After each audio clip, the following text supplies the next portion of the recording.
Thanks very much, and good afternoon, everyone.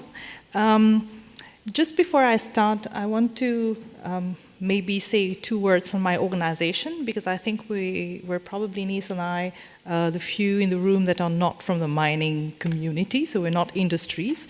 I work for an institution called ISDA, but actually that hosts a forum, which is called, I need to take a breath for that, International Intergovernmental Forum for Mining, Metals, Minerals, and for Sustainable Development, with a shorter acronym called IGF. So for those of you who do not know us, we are Intergovernmental Forum, the largest globally, with 74 government members, both developing and developed countries, covering the 4 continents. So quite a big forum. The organization is based in Ottawa, Canada. So what do? We provide, basically what we do, we provide a platform for governments to collaborate and to talk and engage among each other, share their experience around key issues related to sustainable development and mining. We also provide a lot of technical assistance in terms of capacity building, training. We do mining policy framework assessments, which is quite a key pillar of the work we do. And based on that, we provide guidance to government members, to our member states, to sort of improve their regulatory frameworks, the governance of their mining sector. And of course, even if we are government, our members are governments, we do work a lot with the industry, because when we do our consultations and we do our meetings, we do involve a lot the industry. And one of our flagship programs that we started to work, and we're very excited about that earlier this year, is to look at the impact of new technologies on the future of the mine.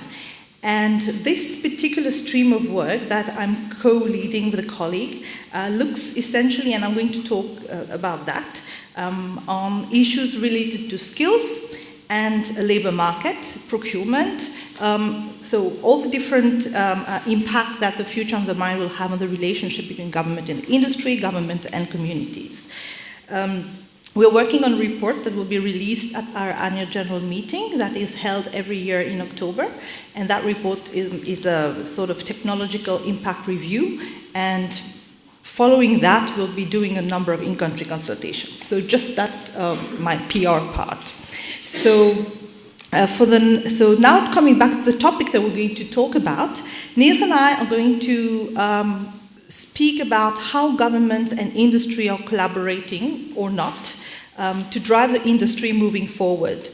This is another critical area that we really have to get right as the industry is changing, and we've been talking about that for the last 2 days. Yesterday morning, we had a very exciting presentation by ICMM about the social license to operate and on the critical importance of sustaining the relationship with the communities. And then over the course of the 2 days, we talked a lot about the changes that are happening within the industry itself, both on the technological front and on the organizational side, although changes are not necessarily happening at the same pace. And someone, I think, put it very nicely yesterday, saying technology is advancing at an exponential rate, but organizations, including government institutions that I put, so not necessarily the private side of things, the public side of things, are changing at a linear rate. And the gap between the two seems to be growing by the day. So this discussion now is going to complete this picture by bringing in the question of the collaboration between the industry and the government. I think this is fundamental because at the end of the day, governments hold the power to make or break deals, make or break licenses. And I don't have to tell you this, but when a resource owner grants a license to mine, the deal is that he expects in return revenue flows, we know, in the form of taxes, royalties, etc. But more importantly, in developing countries, they also expect lasting and perhaps growing socio-economic benefits, which to put it short, are in the forms of jobs and local sourcing. And what we see is that very often the governments tend to secure those benefits by inscribing those expected benefits in the form of mandatory regulations, local content laws that are either in the law or in contracts or in licenses.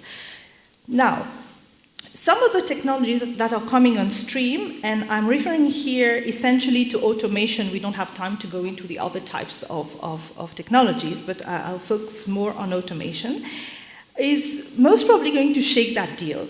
Although there may be a lot of opportunities for better paid and higher skilled jobs, there will most probably not most probably necessarily, there will be lesser jobs that the mine face, and potentially lesser procurement opportunities as tech suppliers provide some of the turnkey solutions with servicing and maintenance contract attached to them.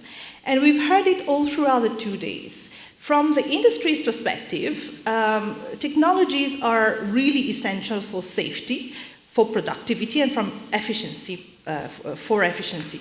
But from the point of view of a government, and those are the people we talk to most of the time, and maybe I should say from the point of view of politicians, there is nothing worse than having to announce bad news about job losses and run the risk of frustrating expectations of the constituencies over fewer opportunities. In particular, if you have elections around the corner. I think, to me, this is kind of where this collaboration becomes extremely important, because we're not talking only about collaboration between industry and government. We're talking about the whole political economy system that sometimes govern this relationship. And it is very important to think together, how do you reconcile those two contrasting objectives? On the one side, the reason why the industry is really, putting forward technology, and what the government expect out of the industry. So, like I was saying, we need to see how we can reconcile those two objectives and restore this so-called deal, and what should be done together to avoid regulatory backlash, or if I can put it, rising resource nationalism. I think we hear that all the time. For those who go to other big mining conferences like Mining in Durban, you've heard quite a lot of those discussions in the last couple of years. The big tracking trends report, Deloitte, etc., has put one of the biggest risks is indeed resource nationalism. And to me, this is one of the areas where this collaboration sometimes is not working. And we can talk about various avenues for private-public collaboration, but I would like to focus on two key issues. One of them relates to the question of navigating labor market dynamics through skills and talent mobility. And I really insist not only on skills, but also on the mobility of talents that the industry has. And the second question is something that Nils is going to deal more into details in his presentation, is how do you join efforts to work with the local suppliers to provide them with opportunities to provide innovative solutions to the industry. This is so the second kind of leg of this relationship. So let me first talk about skills and talent mobility. I was mentioning earlier at IGF, we support mainly developing countries, and most of them are in Africa. We have 34 African countries as members, which at some point in time we were saying 50% of our member states, but now it's a bit less. But still, those are the main mining producing countries. And mining is probably the largest employer in the area where it operates, and not necessarily often by choice. I think very often by default, because in many of those countries, very few other formal sectors are able to provide decent jobs or regular wages to people, in particular in rural areas. And also the level of development in those rural areas, in those areas where mining operate, very often the level of development is below the national average, which itself is very low by global standard. So a fair amount of people in many of the countries we work with are still employed in those low-skilled jobs that are repetitive, predictable, dangerous, we know it. And again, it's not a matter. It's not a matter it's a matter of not having better choices. And those are the first jobs that are in line for redundancy due to mechanization and automation. So just to be quick on the trends that we are seeing in the mining sector, and we've talked about it a lot, I'm not going to repeat it, but I think there are threefold type of dynamics that we see in the labor market. One, fair amount of net job losses. I don't want to put numbers there, but we know that a number of people will be displaced and will have to be reallocated elsewhere.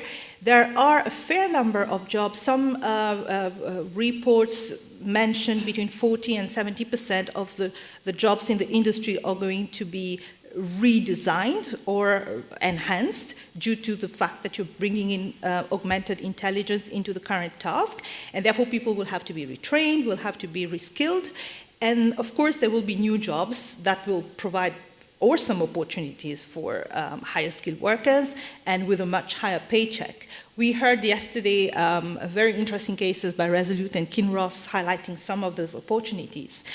And so in most cases, mobility across the different types of jobs is not always feasible because skill sets required are different, of course, and local talents are very hard to find for the new jobs, especially in lower income countries, despite higher wages. You have to go around the globe and recruit people to be able to get local talents. And you may end up finding yourself in a situation where, on the one hand, you have a critical shortage of high-skilled people, and on the other hand, a glut of low-skilled people that are not necessarily fit for the new jobs that are being created. And this is a challenge that is common to both the industry and governments, because governments need to find an alternative livelihood for those displaced people to avoid discontent, to avoid social unrest, and to avoid political instability. This is one of the main concern and one of the reasons why we're driving this new stream of work now, because there is behind this a whole concern about what happens if tomorrow people find themselves in situations where you have a lot of political unrest because of people being in the streets. So mining skill shortage, and we know it, we've discussed it over the last 2 years, is a serious risk for the industry, but in a sense it's an opportunity to put much stronger emphasis on skills development and on better training in the fields where the demand is growing. A lot of you will tell me that it's not the role of mining companies to provide education. And the millions of dollars that go into royalties and taxes should in part serve for that. And I think rightly so. I think that it's the prime responsibility of governments to develop capabilities of their labor force, but it's not their sole responsibility. And to me, this is where there is a clear role for the industry here, because the industry sits in the driving seat, in the driving tech, in the seat driving the technology.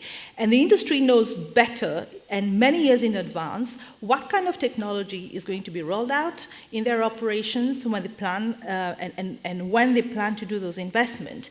And they therefore know much better than government what kind of skills and what kind of talents are required. And those talents required from exploration to various, the end of the mine life are diverse and specific. And I don't think that the government alone is in a position to be able to predict that. And to me, that's the stakes are too high to get that wrong. So, and high-level skills, and we know it, we've talked about it earlier yesterday, those high-level skills are increasingly being sought after, not only by the mining industry. The competition is very, very high from various other sectors that probably are more attractive. And we know that good people are increasingly mobile. And we know that talents don't grow organically, and that they need to be identified, they need to be trained, they need to be nurtured and prepared. Most of the companies we've discussed with in the context of the work that we're doing tell us that they have 5 to 10 year employment plans that they're kind of looking at that. And they've been telling us that they're kind of discussing now with governments in which they work, to try to map out the kind of occupation and skills that are required for them to move forward. And this is an area where engaging governments upfront, right at the start of the planning phase, is really critical and important, because then you're not going to be blamed for not recruiting local if that discussion has happened already. And that should not only include talking to the Ministry of Mines. I think it doesn't make any sense to talk to the Ministry of Mines about that. When we talk to our member governments, our main interlocutors are mining ministries. But when we do this kind of work, we work with the Ministry of Labor, we work with the Ministry of Education, with tertiary institutions that and discuss the gaps and the future needs and the best approaches to avoid those skills shortages. Many mining industries also have their own training and retraining program that they are running on for their own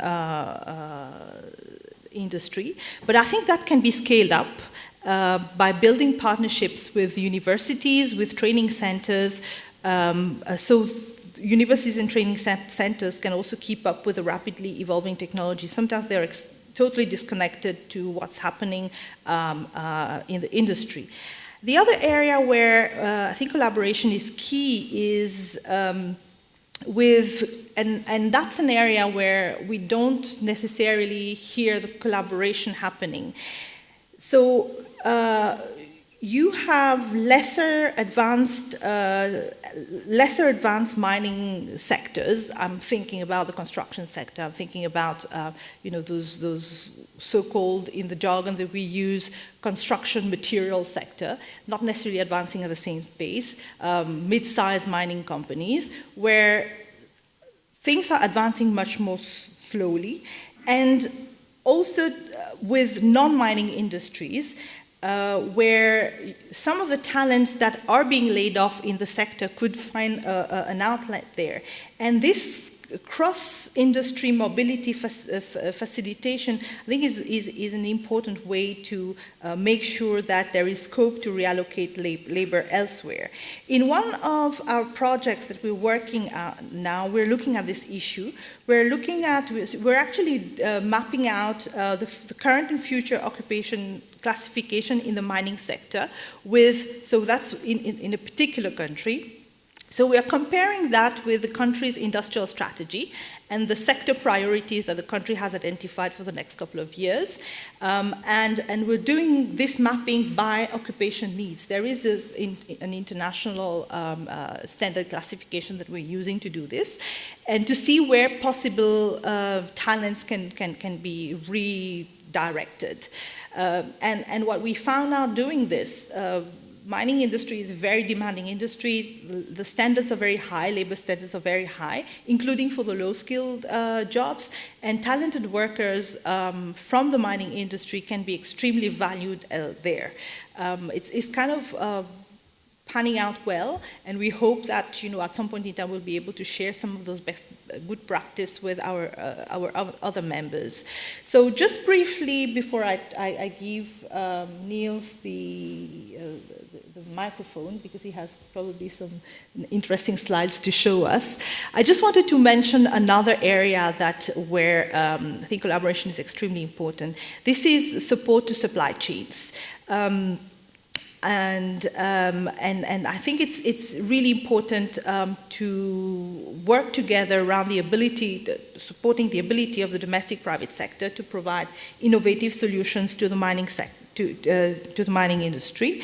And we know there are a number of challenges. We know that the industrial base very often in developing countries is thin, the private sector is weak, the quality of suppliers not necessarily what the industry is looking for, local private sector has difficulty to access finance, but nonetheless, I think this is an area where there's a lot of expectations. There's a lot of expectations for local sourcing. There's a lot of regulations, and very often those regulations are not happening. What happens when companies don't meet their regulations, they get excessively fined. We've seen it in a number of countries.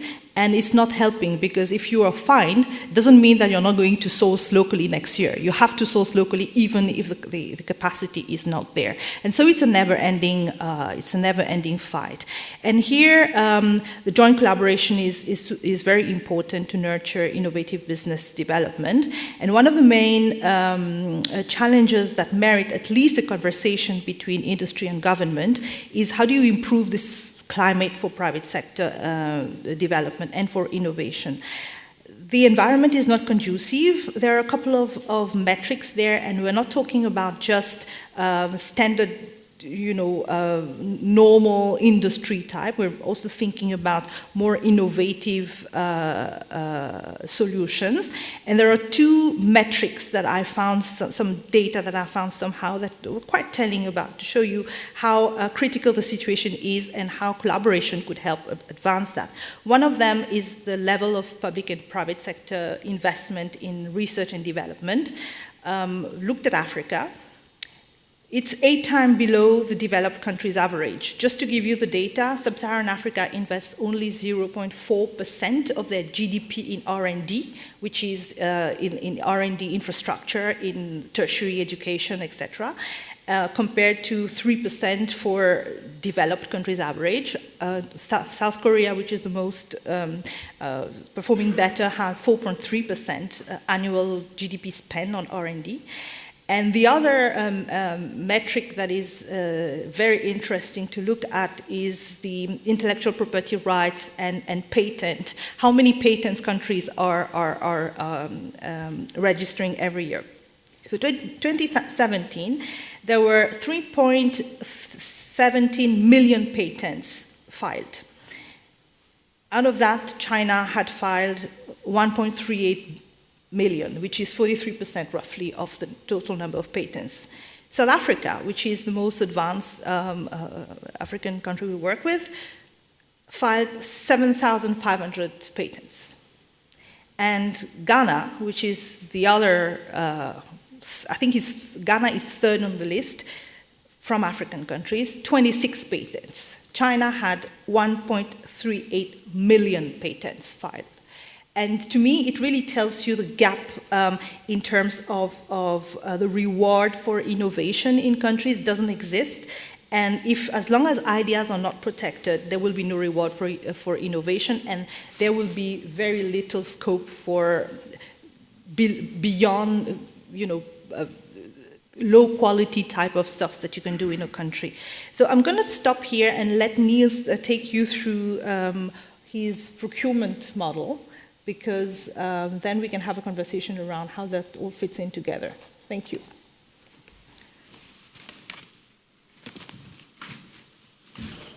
Great. Okay, can you all hear me? Yes. So first of all, thank you very much for the organizers for the opportunity to present here in front of this audience of very distinguished mining practitioners. My name is Nils Handler. I'm from the BGR, so the German Geophysical Institute. And we have a program called Extractors in Development, where we work together with governments of resource-rich developing countries, trying to use the mining, especially the mining sector, for fostering sustainable development. So as we've heard over the past day and a half, the social contract around mining needs to be recalibrated. There's rapid technological change and a lot of innovation going on using also artificial intelligence, as we've heard from Motion Metrics, for example, one of an active player in this field. And ICMM yesterday mentioned there's going to be 30 to 70% less jobs due to this trend, which is really a very high number. And recently there was a World Bank study which is echoing these numbers and even going a little bit further than that.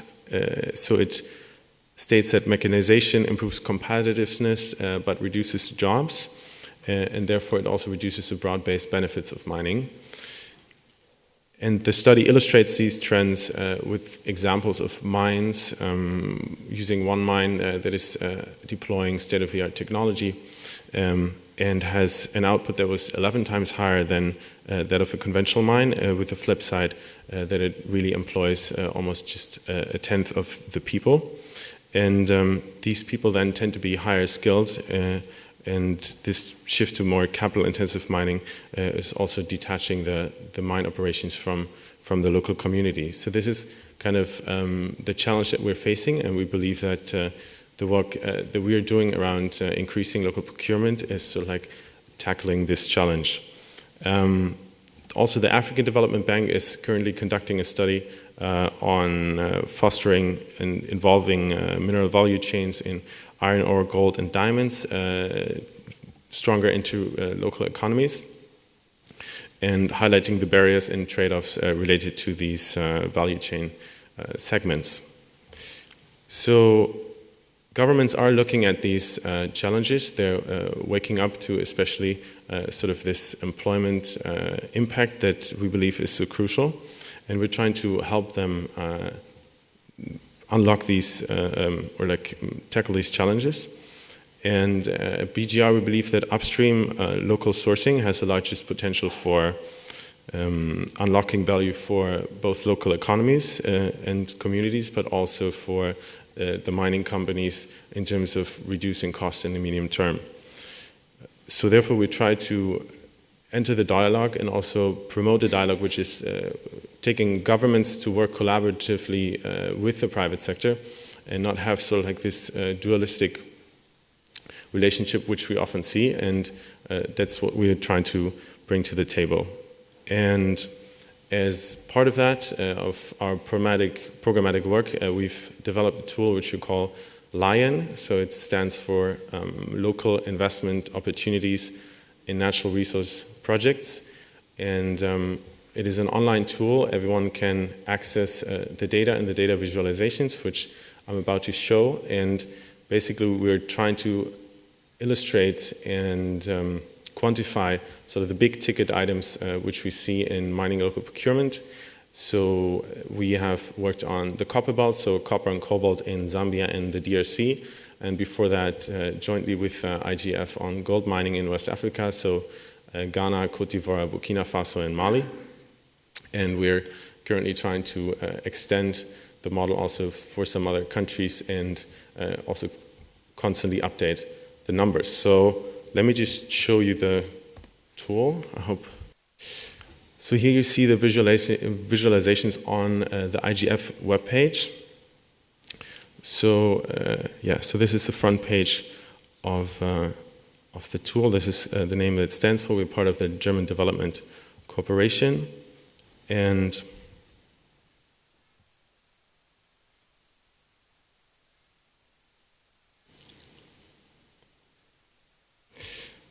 okay. So this basically shows you the bare bones of the model. So we take the cost split, which is illustrating the percentage spending on individual procurement categories, and then multiply it with the cash operating costs for the mines in these individual countries. So the project is building on a proven methodology from the World Bank, the Western Africa Local Procurement Guide, and extends the methodology by making it easily updatable for individual years.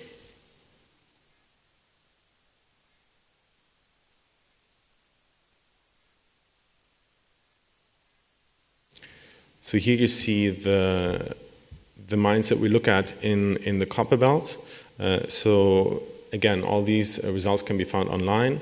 If you then hover over individual mines, you can see the production volumes for these individual mines. Here they're expressed in copper equivalents. So if they produce cobalt, the cobalt is sort of converted into the equivalent in copper, just to have sort of like one ball which shows the total size of the production at that particular mine.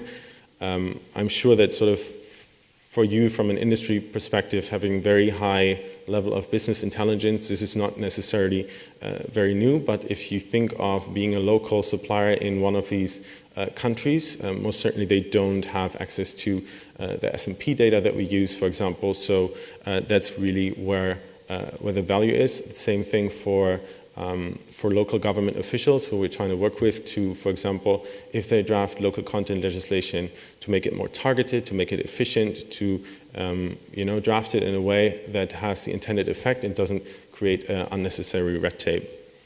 And so here, for example, one of the features that is sort of like going beyond what the Western Africa Local Procurement Guide from the World Bank was able to do is that you can select different years. So for example, let's say here Trident Centennial in 2016 had a much lower production volume. And so that is the map itself. This is some sort of complementary information. You surely all know the price of copper and cobalt. Cobalt is down again to sort of the peak surely is over.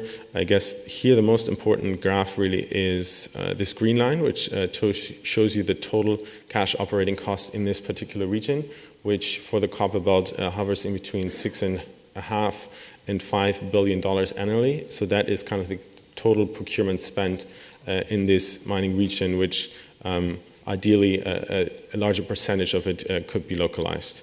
But that shows you sort of the size of how much is being spent.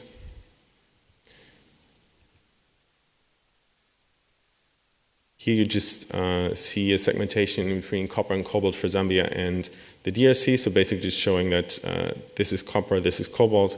Cobalt is only really relevant in the DRC, whereas in Zambia it so far is also copper mining. And this basically is the hard piece of the analysis. It shows you the size of the procurement markets for individual product categories. So basically here, for example, you see that electricity is the largest big ticket item in the copper belt. So here in 2017, electricity in the DRC was 450 million, and in Zambia, 470 million. Fuels and lubricants for mining, about 240 million. Spare parts and OPEX, 235 million. These are kind of the information that you can pull out of the model. Here, select different years as well, and this ideally also is useful for government policymakers.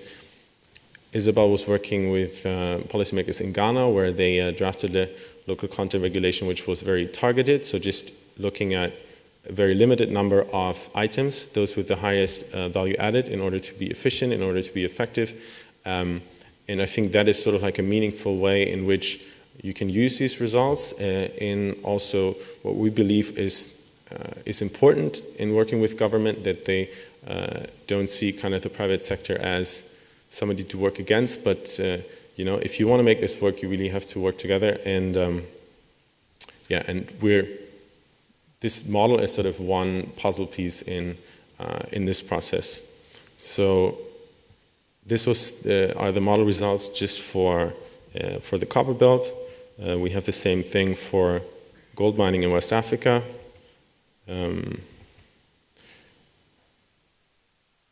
So while it's just pulling up the next numbers, we've sort of built this model over the past year. We've presented it in Daba in the DRC Mining Week, gotten pretty good feedback. Now we're thinking about potential next steps, such as, for example, providing legal support if a country is drafting this kind of legislation. We believe there are, in countries we're working with, still room for improvement.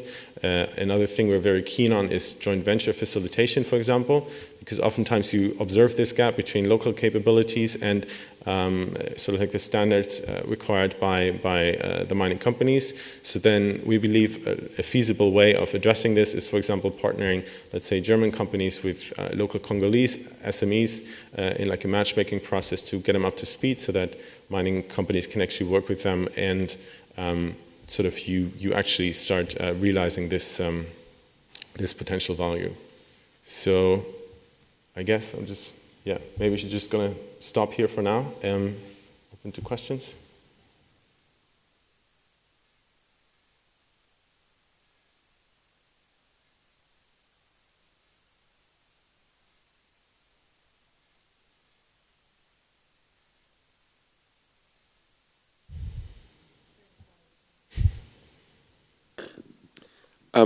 Question for Isabelle, actually, and what she was discussing. I had a chastening experience in Zambia of trying to work between government, industry, and universities around sort of skills development, and trying to make a scheme there that delivered the skills required at the same time companies could see the value of their taxation and other money going to the government being used, and upskilling the trainers, if you like, in those education and training facilities. And all of that got put in place and then stopped, because the government then decided it would do something on VAT to gain an extra $100 million from the companies, who then said, well, if you're going to do that, we're not going to do other things. And it went into a complete sort of political maelstrom. How do you feel that these sort of initiatives you've talked about, how can they survive, if you like, the political process, which seems to derail so many things that are put together with the best of intentions? And then you mentioned elections, a new person comes in, a new idea, and a lot of these pragmatic solutions go out the window. There may be no answer, but I'd be interested if you think that there are. Yeah. I think you rightly said there's no answer. We try to make the difference between governments and politicians. And you rightly pointed out, very often initiatives start well, discussions start well, and then by the time you want to implement it, either governments have changed or plans have changed. So in one of the countries we've been working on, I normally don't like to name countries, but so this is a work we've been doing for a couple of years now with Ghana. And what happened is that there was a supply chain committee that was set up under the Minerals Commission. And this supply chain committee has a responsibility to report back to the vice president. So we are putting in place, also supporting putting in place institutional frameworks around that, institutional governance around these kind of initiatives, precisely to prevent one-off things from happening. If this happens in itself, and then suddenly the ministry decides, or the government decides, okay, we are not interested anymore in this particular project, that will fail. If this is part of a broader conversation where there is a regular reporting to the vice president. In Ghana, it's the vice president chairs the economic management team, which is sort of the next to the budget. You have the economic management team. They look at diversification. They look at various other issues. And this particular committee reports to the EMT. Looks like a little bit, for those of you who have not worked in government before or have never worked with government, looks a bit of a bureaucratic process, but it is a necessary institutionalization of that process. If you don't institutionalize the process, there is 50% chance that it will not succeed. And the other thing that is very hard to do is to manage the political economy, as you say, of some of those processes. I mean, there is always a risk that is not going to work. But if it's not institutionalized, the risk is higher than if it's institutionalized. The other thing that we are also doing is, rather than working directly with the governments for things like skills, we try to do this through the tertiary educations themselves, through universities, through training centers, rather than through the ministry responsible for. I think there is a bit of a distinction that we make in terms of who is the one that is going to carry the project the longer. I think sometimes the training institutions, tertiary institutions, are more in a better position because they are apolitical. They are not. Maybe their chancellor is nominated by, but generally the the weather a little bit better, the political process. So that's what we are trying to also. I totally hear what you say, because we encounter that not only on skills, we encounter that on procurement, on many other areas that we work with governments. But what the message here is, when we do the support, we try to ensure that there is an institutional governance dimension to it, that is a little bit outside the political cycle.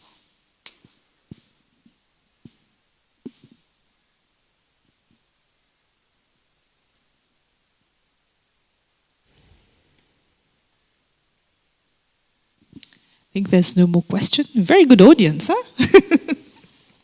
Thank you very much. Oh, yeah, there's one person. Can I ask perhaps a risky question, and which is that I've recently done work in Zimbabwe, all right, and that's a very good place to explore for gold.